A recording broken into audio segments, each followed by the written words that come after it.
Great to be here for the 30th anniversary of PFLAG's New York City Awards Dinner.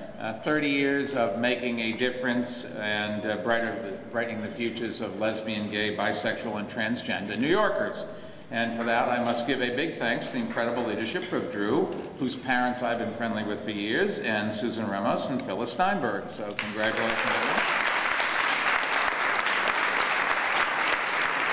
Now, tonight's anniversary is a celebratory moment, and yet it couldn't be more timely or an essential moment. There are more than 1 million children in this city, and each of them deserves our love. Each of them is different, and each of them is born perfect, and all are equal under God's eyes and the eyes of the law. And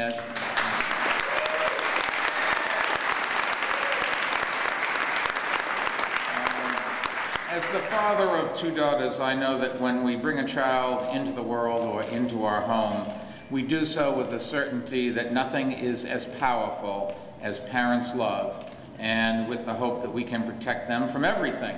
And there are no doubt times that when that belief is challenged. The first time your son lets go of your hand at a crosswalk, for instance, or the time your daughter comes home in tears. And at some point, we've all questioned whether a kiss on the forehead is enough to keep a child safe throughout the day. And we all know that the rash of terrible homophobic incidents here in our city and all over our country has caused you to hold your children a little tighter. Let me be clear, these incidents are completely unacceptable. They're unacceptable in a city in which embracing our differences is what makes us strong. They're intolerable in a city in which tolerance is what defines us, because when one New Yorker is attacked because of who they are or who they love, the fabric that binds us together really is torn. And that's why these attacks are attacks on all of us, and why they can never, ever be allowed, especially when it comes to our kids.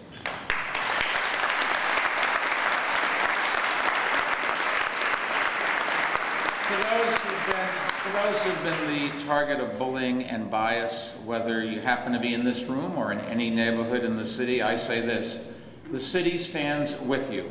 We believe in you, we want you here, and we will do everything to keep you safe, and we will do everything to punish those who threaten the well-being of our citizens. And as I said over the weekend, the perpetrators of the abuse and torture in the Bronx will be spared no mercy. At the same time, and you should also know, as aside, the 9th suspect is arrested and is now in custody. At the same time, we will continue with the help of PFLAG to reinforce in our public schools what is the most comprehensive anti-bullying policy of its kind in the nation. Because building a city of honesty and respect and civility begins with our children.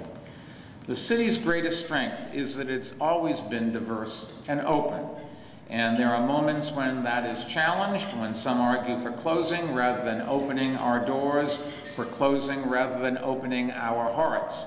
But I'm confident that that will never happen, in part because of your energy and your advocacy. And clearly, as we note on this night of celebration, the good work is needed now more than ever. So let me close by saying that our city and our nation have come a long way, but it's clear that the journey is not yet complete. I wish for you the same thing I wish for any parent in this city: the joy of seeing your son and daughter fall in love, the happiness of walking your son and daughter down the aisle on the biggest day of their lives. Government should not be in the business of telling anyone whom he or she can or cannot love, and I will fight with you to make that a reality. Good night and God bless.